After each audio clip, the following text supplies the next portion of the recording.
नमस्कार। आप सभी विद्यार्थियों का आज की इस ऑनलाइन क्लास में स्वागत है। पूर्व ऑनलाइन क्लास में हमने VOCD के बारे में अध्ययन किया था, पोटेंशियल स्टेप के बारे में अध्ययन किया था। और जैसा कि मैंने आपको बताया था कि पोटेंशियल स्टेप का अध्ययन हम दो स्थितियों में कर सकते हैं। केस फर्स्ट, यदि पार्टिकल की एनर्जी E उसकी पोटेंशियल एनर्जी की तुलना में बहुत अधिक हो, E greater than V, case first. और केस सेकंड, यदि E लेस देन V अर्थात उसकी जो काइनेटिक एनर्जी है वो उसकी पोटेंशियल एनर्जी की तुलना में कम हो। केस जो फर्स्ट है उसका अध्ययन हम पिछली ऑनलाइन क्लास में कर चुके हैं और उस स्थिति में हमने देखा था कि पार्टिकल की गतिज ऊर्जा का मान उसकी पोटेंशियल एनर्जी की तुलना में बहुत अधिक होने पर पार्टिकल के आपतन के साथ साथ पार्टिकल की परावर्तन की भी क्वांटम मैकेनिकली कुछ संभावना होती है, कुछ प्रायिकता होती है, जबकि क्लासिकली ऐसा नहीं होता। क्लासिकल मैकेनिक्स के नियम से पार्टिकल का पूर्ण पारगमन होना चाहिए, लेकिन क्वांटम मैकेनिकली हमने ये ऑब्जर्व किया था कि पारगमन के साथ साथ पार्टिकल के परावर्तन की भी कुछ सीमित प्रायिकता होती है। आज का जो हमारा अध्ययन है उसमें हम केस सेकंड डिस्कस करेंगे, जिसमें E लेस देन V है, अर्थात पार्टिकल की जो एनर्जी है उसकी पोटेंशियल एनर्जी की तुलना में बहुत कम है।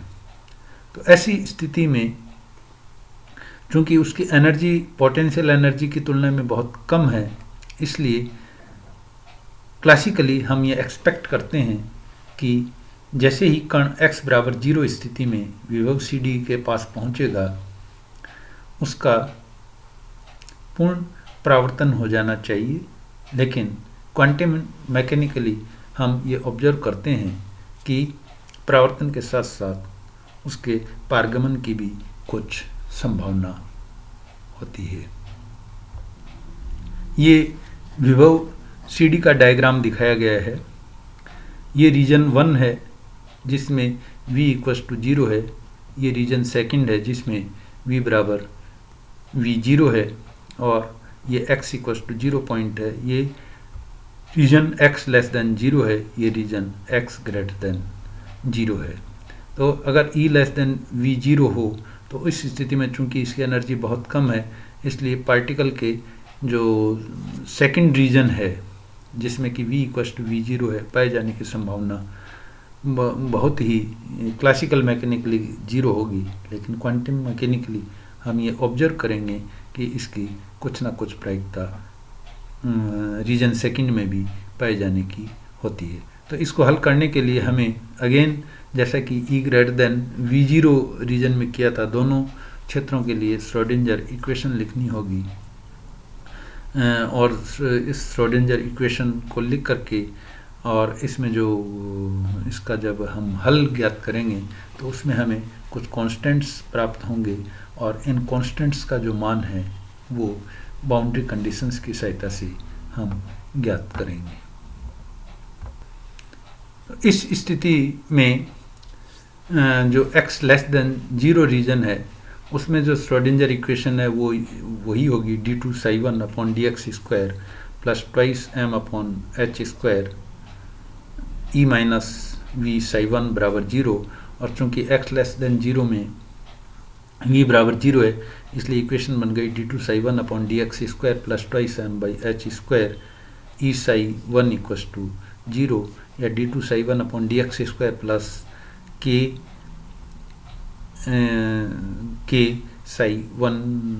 स्क्वायर psi 1 इक्वल्स टू 0 और k स्क्वायर का जो मान है वो होगा twice m by h square h cross square E।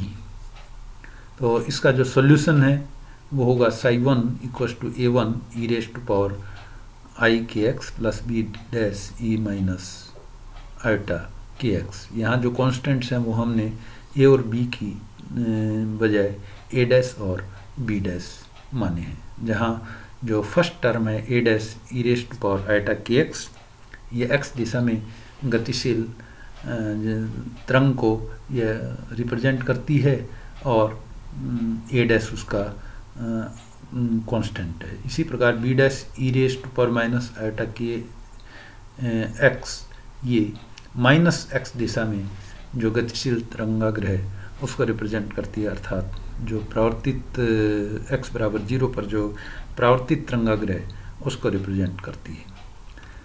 जो विद्युत क्षेत्र सेकंड है उसमें समीकरण होगा d2 psi 2 upon d x square plus twice m by h square e minus V 0 psi 2 equals to 0।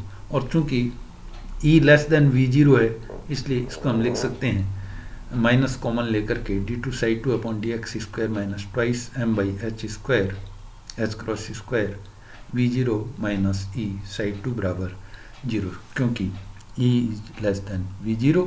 और ये इक्वेशन बन जाएगी d2 psi 2 upon d x square minus alpha square Sai 2 बराबर 0, जहाँ पर एल्फा 2 का जो मान है, एल्फा स्क्वायर का जो मान है वो होगा twice m by h cross square V 0 minus E. और ये सिंपल डिफरेंशियल इक्वेशन है जिसका कि सॉल्यूशन होगा साई 2x बराबर c dash e raise to power minus alpha x plus d dash e raise to power alpha x.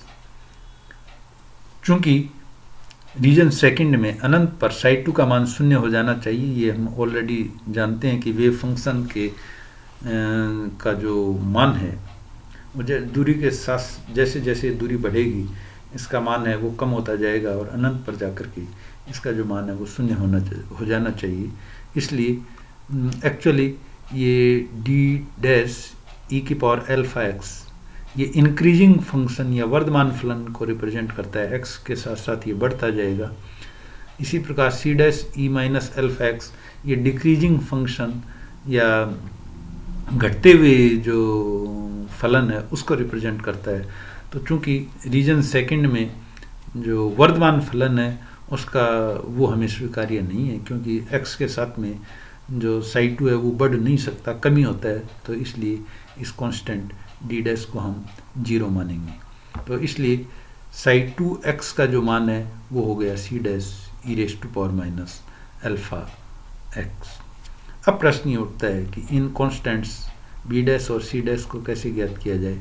तो इन constants को ज्ञात करने का वही तरीका है कि अगेन हम बाउंड्री कंडीशंस को काम में लेते हैं। साई 2 का मान शून्य नहीं है, अशून्य मान है, जो ये सिद्ध करता है कि क्षेत्र सेकंड में कण के पाए जाने की कुछ परिमित प्रायिकता होती है, जो कि चिरसम्मत विचारों से प्राप्त स्वरूप या निष्कर्ष से पूर्णतः भिन्न है। चिरसम्मत जो स्वरूप है, जो चिरसम्मत भौतिकी है, उसके अनुसार जो सेकंड रीजन है उसमें कण के पाए जाने की जो संभावना है, प्रायिकता है, वो 0 होनी चाहिए। लेकिन यहाँ हम देख रहे हैं कि इसका मान 0 नहीं है, नॉन जीरो है।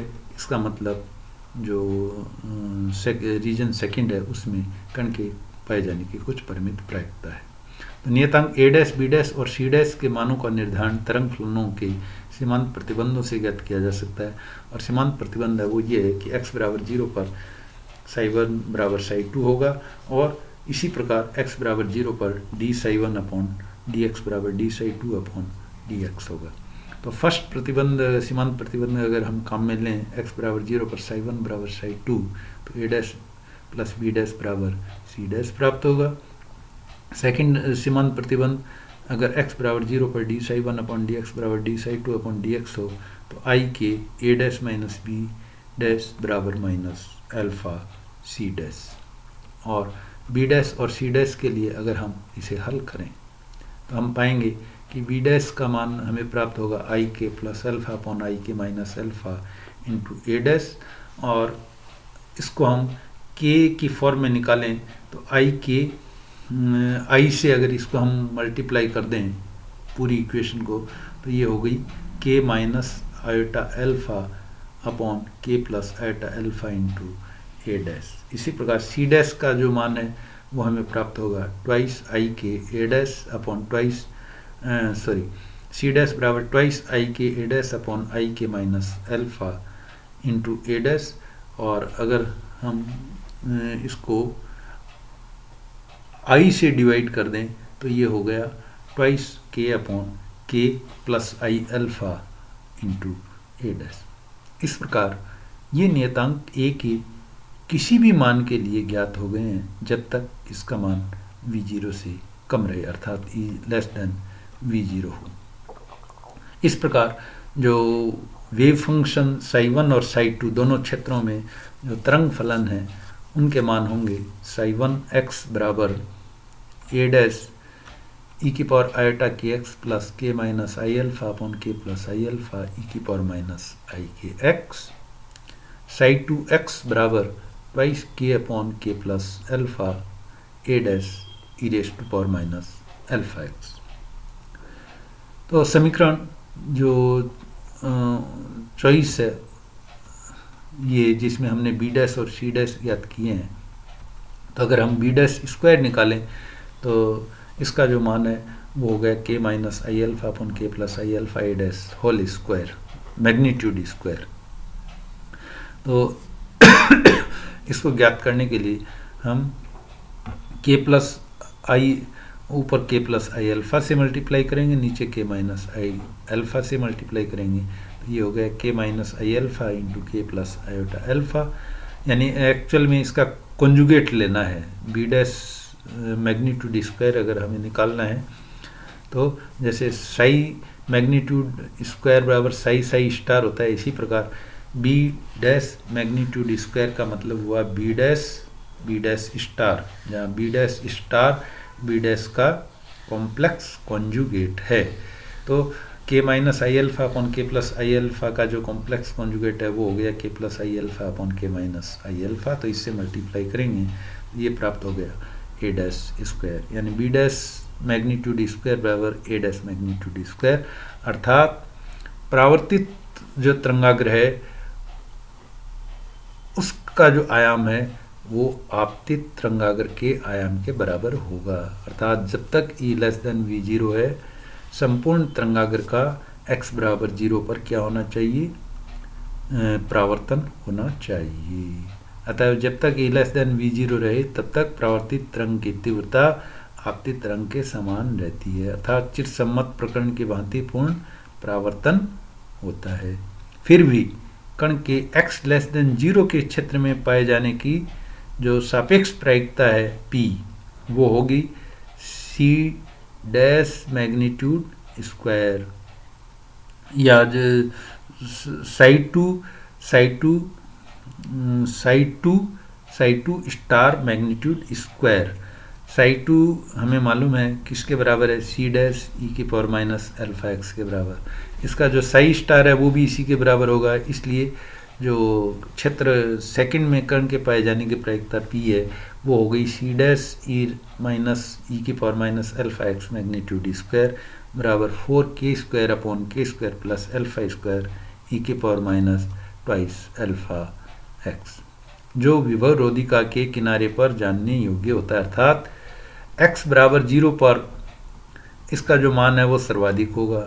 p का जो सर्वाधिक मान है वो कब होगा, जब x का मान 0 हो, अर्थात बाउंड्री के ऊपर। और बाउंड्री से जैसे जैसे हम दूर जाते जाएंगे x प्लस दिशा में, तो e की पावर माइनस 2 अल्फ़ा एक्स के कारण इस की जो प्रायिकता है वो जो चरघातांकी रूप है उससे कम होती चली जाएगी और अनंत पे जाकर के और इसकी जो तीव्रता है वो 0 हो जाएगी।